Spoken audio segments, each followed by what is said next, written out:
Thank you very much, Mr. Speaker. Mr. Speaker, tomorrow the Bloc Québécois will present the House with an unusual request that we here at the Federal Parliament define the Québécois nation.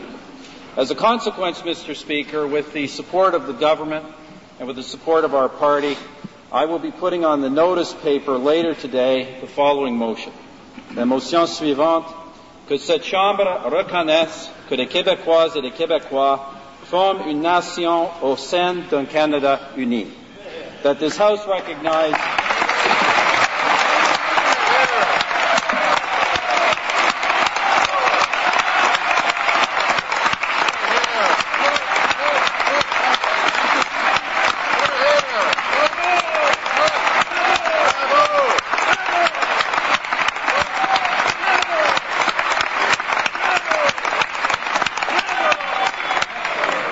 this House recognize that the Québécois form a nation within a united Canada.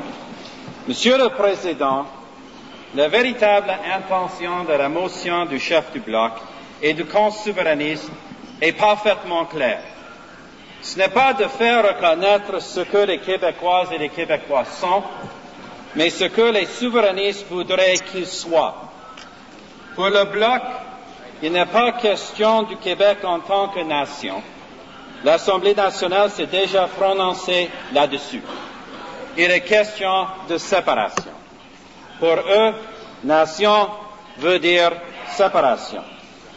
On a vu ses vraies intentions le 27 octobre quand il a dit, et je cite, « L'NPD a reconnu pendant des décennies que le Québec forme une nation.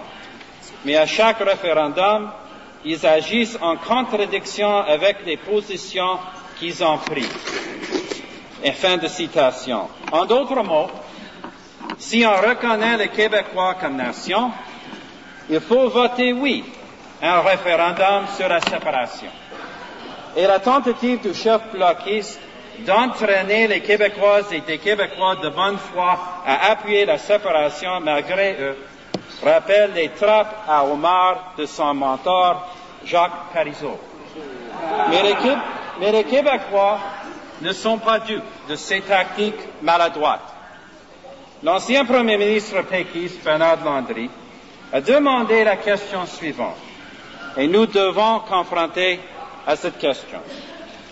Je cite, « Dès que cette reconnaissance sera réalisée, il faut que vous sachiez que vous serez par la suite confrontés à la question suivante. Pourquoi la nation québécoise devrait-elle se satisfaire du statut de province d'une autre nation et renoncer à l'égalité avec votre nation et toutes les autres? Monsieur le Président, la réponse est claire. Parce que les Québécoises et les Québécois ont toujours joué un rôle historique à faire avancer le Canada avec de la solidarité, du courage et de la vision, et de bâtir un Québec confiant, autonome, solidaire et fier au sein d'un Canada fort, uni, indépendant et libre.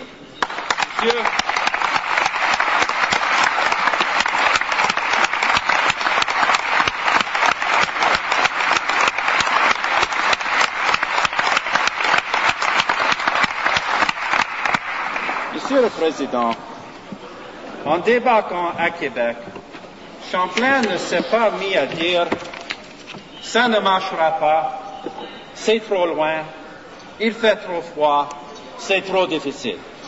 Non, Champlain et ses compagnons ont travaillé fort parce qu'ils croyaient dans ce qu'ils faisaient, parce qu'ils voulaient préserver leurs valeurs, parce qu'ils voulaient construire un pays durable et sécuritaire. Et c'est exactement ce qui s'est réalisé il y a presque 400 ans, la fondation de l'État canadien. Monsieur le Président, les Québécois savent qui ils sont. Ils savent qu'ils ont participé à la fondation du Canada, à son développement et à sa grandeur. Ils savent qu'ils ont préservé leur langue et culture unique et ils ont fait avancer leurs valeurs et leurs intérêts au sein du Canada. La vraie question est simple. Est-ce que les Québécoises et les Québécois forment une nation au sein d'un Canada uni? La réponse est oui. Oui. Est-ce que les Québécois...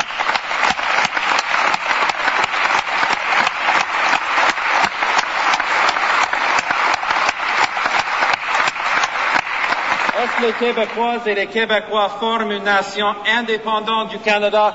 La réponse est non, et elle sera toujours non.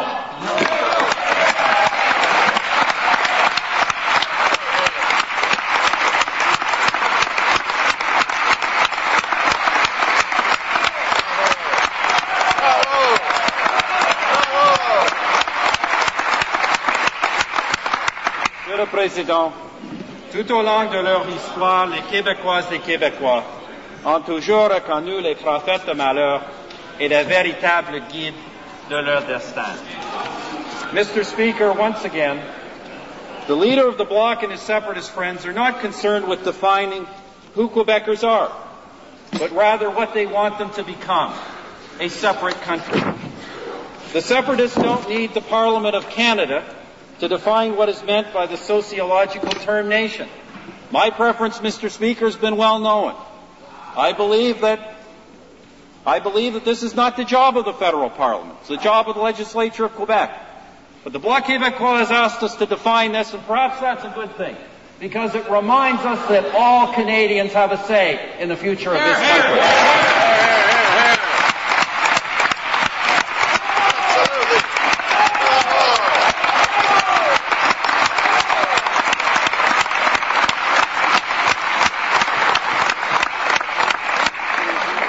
So having been asked by the Bloc to define the Québécois, we must take a position. Our position is clear. Do the Québécois form a nation within Canada? The answer is yes. Do the Québécois form an independent nation? The answer is no, and the answer will always be no. Because, Mr. Speaker, Quebecers of all political persuasions, from Cartier and Laurier to Mulroney and Trudeau, have led this country, and millions like them of all political persuasions have helped to build it. And with their English and French-speaking fellow citizens and people drawn from all nationalities of this earth, they have been part of making this country what it is, the greatest country in the world.